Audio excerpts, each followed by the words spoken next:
When it comes to thought leadership content, most people are asking the wrong question about length because they're trying to figure out, should it be short, should it be long, and what's actually going to perform the best. But what if length isn't the real factor at all? In this video, I'm going to show you why most advice about content length is misleading and how different platforms completely change the attention span. I'll show you what actually determines how long your content should be if your goal is to build authority and generate leads. So once you see this, you're going to stop guessing, you're going to start creating content that actually works. So let's dive right in. When someone asks, how long should a thought leadership piece be? What they're really asking is, what's going to perform the best? What's worth my effort? And how do I get results from the content that I create? I know that you're willing to do the work. You're willing to create short content. You're willing to create long form content. You just want to know what will actually work.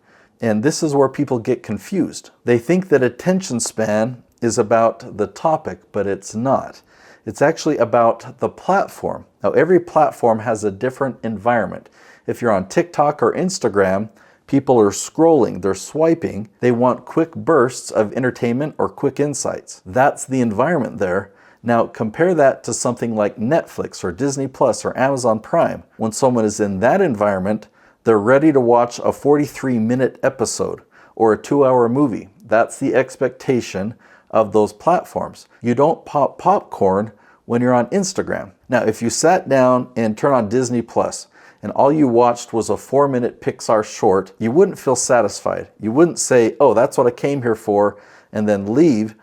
You'd keep watching because the environment expects long form content. Now let's bring this back to YouTube. YouTube actually has multiple environments. If someone is holding their phone vertically, they're scrolling through shorts, that's one environment, a very short attention span. But if someone is watching YouTube horizontally on their phone, on a computer, or on their TV, that's also a completely different environment. And what we've seen is that long-form content on YouTube has been trending longer and longer. If you compare videos today to just 3 years ago, they're about double in length. So people's attention spans on YouTube are actually increasing. Now, here's where this connects to thought leadership. Thought leadership content is not entertainment. It's not something that people are casually scrolling past. It's something that they're searching for. They have a question, they need an answer. They go to Google, they go to YouTube, they go to ChatGPT, and they type in their question. And when your video shows up, not interrupting them, you're helping them. This is why short content doesn't work for building thought leadership, because they're not going to find a short. That's not how discovery works. They're going to find a long form video that answers their question, and that's where the relationship is built. Because in a longer video, you have time. You have time to explain, time to teach, time to give real value, to show examples, and share a story from your experience. You can't do all that in a short. So let's talk about the ideal length. From what I've seen, the sweet spot is around 10 to 12 minutes. That gives you enough time to answer the question in depth, give real value, and build trust. Now, could you go longer? Yeah, of course. I mean, if you keep somebody engaged longer, then go for it. But longer isn't always better. I've found that instead of making one 30-minute video, you could actually make 2 videos that are, say, 10 to 12 minutes, and you'll get twice the views because of twice the audience. So now you have 2 opportunities to be discovered.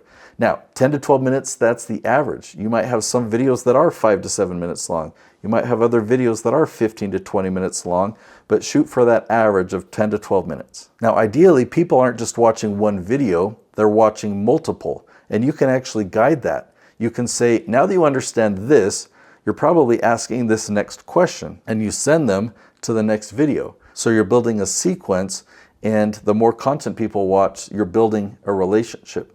Now, a lot of people get this wrong because they've been told, just get your content in front of as many people as possible. Make it short, make it viral. And yes, short content can get more views, it can get more reach, but it doesn't build thought leadership. You don't have enough time to build trust. You don't have enough time to demonstrate your expertise.